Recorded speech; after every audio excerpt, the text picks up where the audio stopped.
श्रीमद्भागवत महात्म्य के प्रसंग में भक्ति के कष्ट निवारण की कथा। एक बार चारों ऋषि संकादि विशालपुरी में पधारे हुए थे।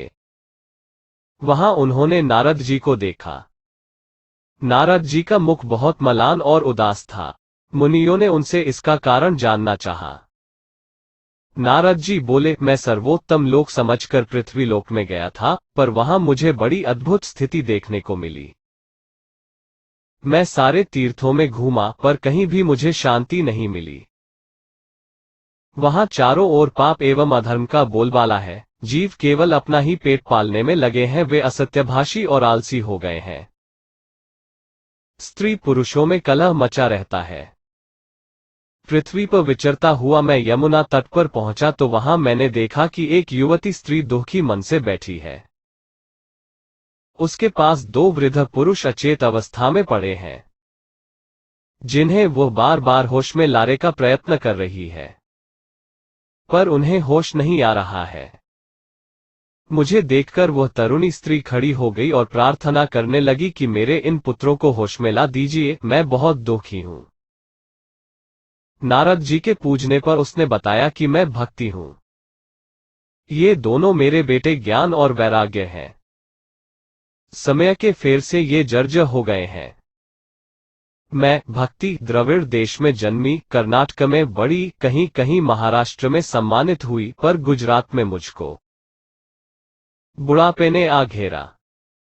अब जब से मैं वृंदावन आई है, तब से सुंदरी रूपवती युवती हो गई हूं, किंतु मेरे पुत्र अभी भी उसी अवस्था में हैं।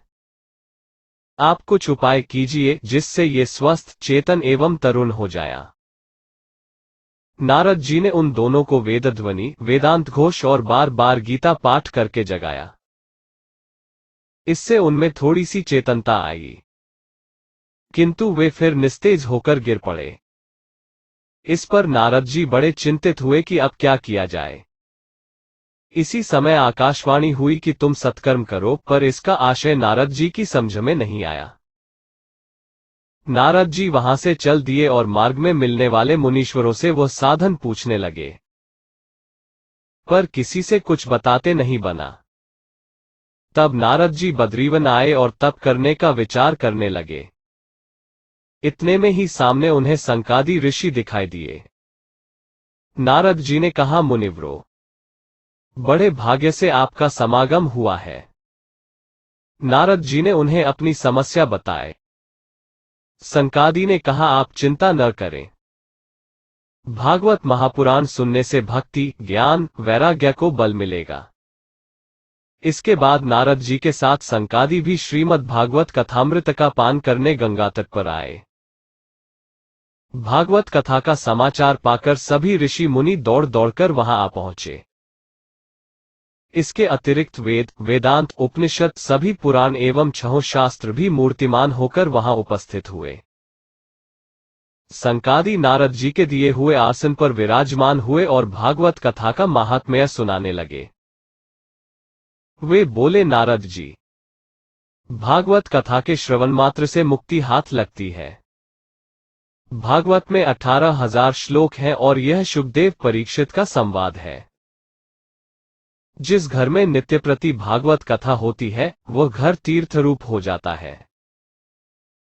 जो लोग उसमें रहते हैं, उनके सारे पाप नष्ट हो जाते हैं। जो मनुष्य अंत समय में भी भागवत सुन लेता है, उसे प्रभु वैकुंठ धाम दे देते हैं। जब करोड़ों जन्मों के पुण्य उदय होते हैं, तभी भागवत की प्राप्ति होती है। कोटि जन्मस्मुथेन पुण्येनैव तु लभ्यते। भागवत की महत्ता सुनकर शौनक जी ने पूछा, सूत जी, भागवत मोक्ष की प्राप्ति में सभी साधनों से आगे कैसे बढ़ गया? तब सूत जी ने कहा कि भगवान श्री कृष्ण जब अपने स्वधाम को पधारने लगे तो उद्धव ने उनसे कहा कि आप तो जा रहे हैं। अब इस घोर कलिकाल में साधु, संत, सज्जनों की रक्षा कौन करेगा और उनके जीवन का सहारा क्या होगा? इसलिए आप उनके हित में यहां से न जाइए। इस पर भगवान सोचने लगे कि भक्तों के अवलंबन के लिए मुझे क्या व्यवस्था करनी चाहिए। तब भगवान ने अपनी सारी शक्ति श्रीमद् भागवत में रख दी और वे अंतर्धान होकर इस भागवत समुद्र में प्रवेश कर गए। स्वकीयम यद्भवे तेजस्तच तिरोधाय। इसलिए यह भागवत भगवान की साक्षात शब्दमयी मूर्ति है। यह भगवान का वान्मय स्वरूप है। इसके पठन, श्रवण, दर्शन से मनुष्य का मन निर्मल होता है और उसमें भक्ति का उदय होता है, जो सब प्रकार से मनुष्य का कल्याण करती है। फिर सूत जी बोले, शौनक जी, जिस समय संकादी मुनीश्वर ग्रंथ महिमा बता रहे थे, तब उस सभा में एक बड़ा आश्चर्य घटित हुआ।